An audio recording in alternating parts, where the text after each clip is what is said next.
They can take your freedom, your home, even the people you love. But there's one thing no one can take away: the way you choose to respond. Man's Search for Meaning by Viktor Frankl is not just another book.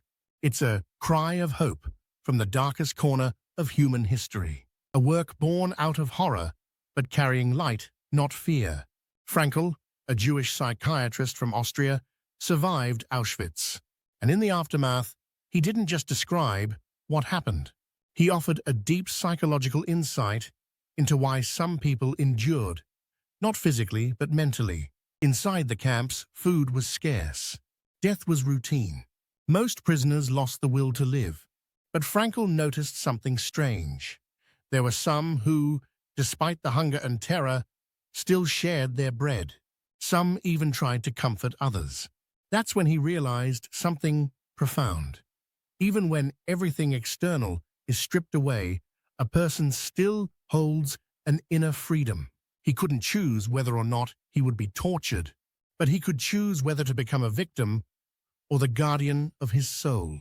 There, in the mud and freezing cold, he discovered that the meaning of life doesn't disappear when you lose everything. In fact, that's when it often becomes the clearest. Hope doesn't arise when everything is fine. It's born when, against all odds, you still find a reason to go on. And that no one can ever take from you. Frankl believed that human beings are not driven primarily by the pursuit of pleasure, as Freud claimed, nor by the will to power, as Adler suggested. Instead, he argued that our deepest drive is the search for meaning. The most important question we face isn't, how can I be happy, but rather, what is the meaning of my life? According to Frankl, suffering itself doesn't destroy us. What destroys us is the feeling that our suffering has no purpose. But if a person can find meaning in what they're going through, even in pain, then that pain becomes bearable. It can even become a source of strength.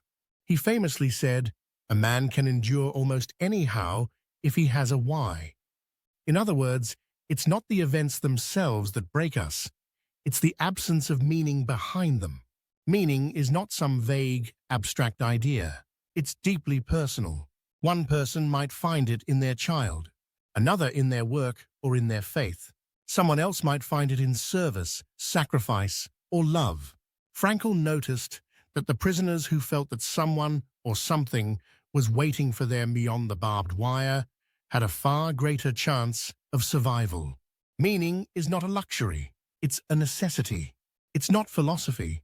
It's fuel. When meaning exists, a person doesn't crawl, they stand. And even if they fall, they find the strength to rise again.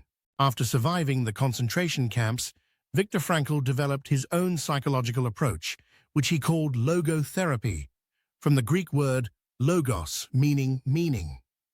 Unlike Freud, who believed that humans are driven by the pursuit of pleasure, or Adler, who focused on the will to power, Frankl believed that our deepest desire is to find meaning in life. And when we fail to find it, we fall into an existential vacuum. We feel empty, disconnected, and adrift. Logotherapy doesn't dwell on past traumas or analyze childhood memories like traditional psychoanalysis. Instead, it asks one powerful question: what is the meaning of your life right now? Not in theory, not someday, but here, in the middle of your challenge, your pain, your decision. Frankl believed that a therapist's role is not to provide answers, but to help a person discover their own meaning, the reason that makes their life worth living. Someone might be stuck in a marriage that feels lifeless, or trapped in a job that drains their soul. Logotherapy doesn't say quit or leave.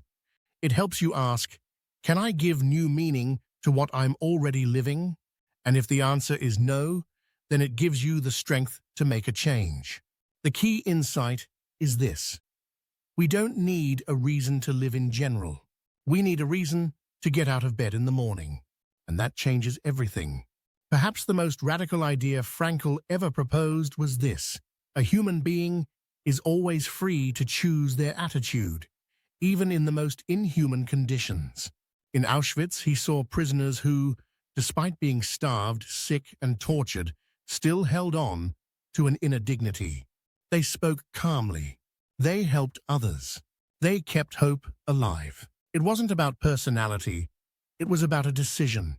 Frankl observed that people are not passive victims of their circumstances. On the contrary, they can resist mentally even when the body is breaking down. He wrote, "Everything can be taken from a man, but one thing, the last of the human freedoms, to choose one's attitude in any given set of circumstances." This means that real strength isn't found in what happens around us, but in how we respond to it. You may not control illness, poverty, or loss, but you can choose whether to surrender your soul or to protect it. Some might say, this sounds too romantic or idealistic, but Frankl didn't speak from theory. He spoke from mud, hunger, and death. That's exactly why his words matter. The attitude you choose doesn't just transform you. It can become a quiet inspiration for those around you, watching you endure with dignity. And sometimes that silent example is more powerful than anything you could ever say. Frankl believed that meaning isn't something we discover only through rare, life-changing events. On the contrary, there are three simple yet profound paths through which we can find purpose in our everyday lives. The first is through work or creation. When you give, build, or bring something into existence, a book, a piece of art, a business, or even a warm meal for someone in need, you're adding value to the world.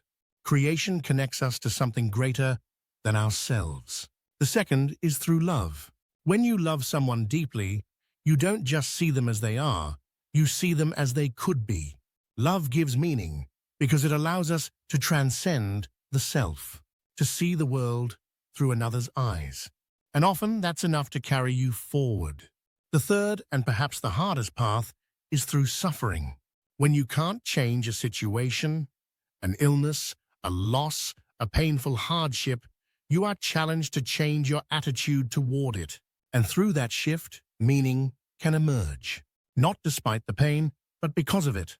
To Frankl, life always has meaning, even when everything around us feels dark or broken. The question is not whether meaning exists. The question is, are we willing to take responsibility for it? And just like that, we reach the end of a journey that reminded us of something simple, yet so hard to live by, that life always has meaning, even when it hurts, even when everything is falling apart. We saw how Frankl survived where many others broke, how he found light in the middle of darkness, and how he taught us that we are not what happens to us, but what we choose to become in response to it.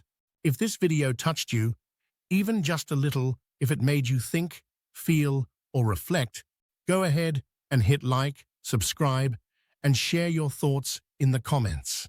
What does meaning mean to you? Where do you find it? Or where are you still searching for it?